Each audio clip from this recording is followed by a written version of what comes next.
DuPont's Tonawanda facility manufactures a polymer known as Tedlar, used in solar panels, and Corian for use in countertops. The process of producing Tedlar began with a chemical reaction to convert flammable vinyl fluoride gas into a slurry of polyvinyl fluoride polymer, or PVF, in water. The PVF slurry then passed through separators. Compressors recycled unreacted vinyl fluoride gas into the process, while a small flash tank released residual vinyl fluoride into the atmosphere. Finally, the slurry was transferred to one of 3 insulated holding tanks, usually tank number 3. Tanks 1 and 2 were reserved for slurry overflow. Tank 1 normally remained empty.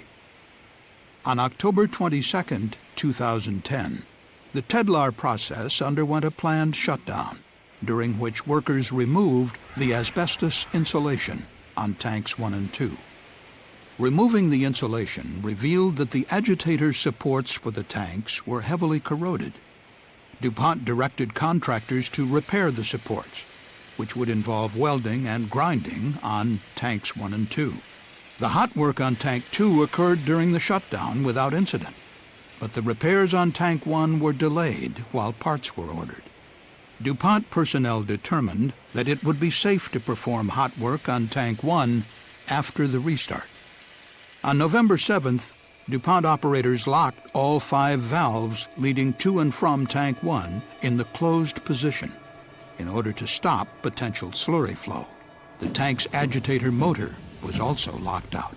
However, DuPont personnel did not block the flow of gas inside the overhead piping, or overflow line, that connected the vapor space of all 3 tanks.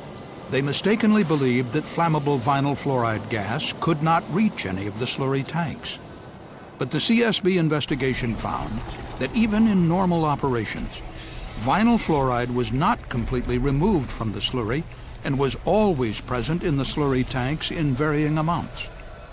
When the process restarted on November 6th, the flammable gas was able to travel from tanks 2 and 3 through the open overflow line into tank 1. On the morning of November 9th, a DuPont technician tested the atmosphere above tank 1, where welding would later take place. There were also 2 continuous air monitors in the vicinity. No flammable gas was detected, and the hot work was cleared to begin.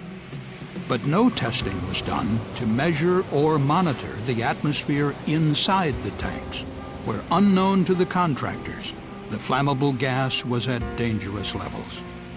Around 9 a.m., 2 contract workers began welding and grinding on tank 1.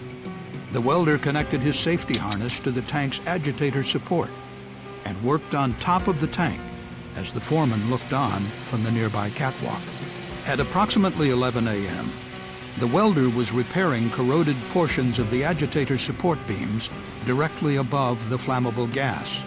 A hole around the agitator shaft may have provided a pathway for ignition.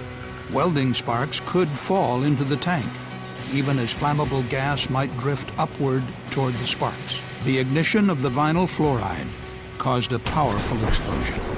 The force of the blast blew the top of the tank almost completely off. A flash fire erupted that consumed the flammable gas and quickly burned out. Its corporate policies to require atmospheric monitoring inside tanks before and during any hot work. And the board recommended that DuPont require all process piping, including vent lines on tanks, to be positively isolated before authorizing any hot work. The CSB said companies can prevent hot work accidents by analyzing the hazards, enforcing rigorous training and permitting procedures, constantly monitoring the atmosphere for flammables, and avoiding hot work in favor of non-spark producing methods whenever possible.